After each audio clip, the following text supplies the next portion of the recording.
Flamurtari ka arritur një fitore të jetë të rëndësishme në transfertën e Partizanit në kryeqytet, teksa ka mundur të kuqt me rezultatin e thellë 4-1. Vlonjatët arritën të bënin arën në Demave një paraqitje të jetë dinjitoze, duke marrë një fitore të rëndësishme por edhe më se të merituar. Shifra do të zhbllokoheshin shumë shpejt nga Flamurtari në minutën e 5, ku Maksuti gjuan lehtësisht në hyrje të zonës, Qirko Grushton e Bolzan shtyn sferën në rjet. 0-1 për Flamurtarin. Më pas është Partizani që ja del të shënoj pas një goditje me kokë të Human, i cili shfrytëzoi një goditje të Contreras e kthyer nga Aleskovski, por goli vlerësohet në pozicion jashtëloje.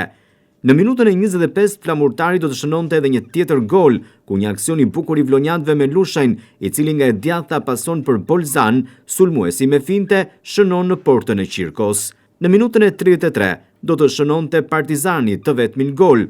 Bytyçi merr topin në gjysmëfushën e vlonjatëve, gjuan nga distanca dhe befason Aleskovskin. Ndërkaq në minutat në vijim, Human gjuan nga distanca, por tentativa e tij shkon jashtë, ngjitur me 3 këndëshin e portës së Aleskovskit. Pjesa e parë do të mbyllej me shifra 2-1 për Flamurtarin, ndërsa në pjesën e dytë, dy trajnerët e nisin me zvendësime, ku Kola merr vendin e prekës në radhët e Partizanit, ndërsa Bindsuka dhe Kaloshi hynë në fushë në vend të Lushajt dhe Aleskovskit. Në minutën e 55 Kaloshi është i vëmendshëm me një goditje nga e djathta që ndalet mirë nga portieri sapo futur në lozhi, ndërsa Maksuti provon të hyjë në zonë, rrëzohet pas një kontakti, por gjyqtari nuk sinjalizon për penalti.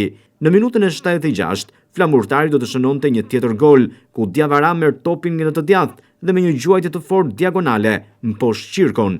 Në minutën e 81, vlonjatët do të shënonin përsëri, pas një goditje këndi, mbrojtja e vendasve haron Maksutin të vetëm dhe sulmuesi nuk gabon duke tundur jetën.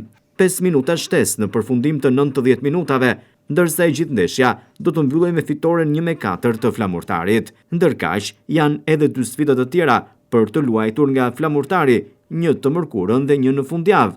Sfidën e parë kemi në Vlorë, ku Flamurtari do të pres skuadrën e Teutës. Teuta do të vi pa trajnerin Enkel Dobi, i cili gjatë kësaj të diele ka dhënë dorëheqjen pas 5 disfatave radhazi, teksa klubi Durrësak tashmë rrezikon seriozisht rënien nga kategoria.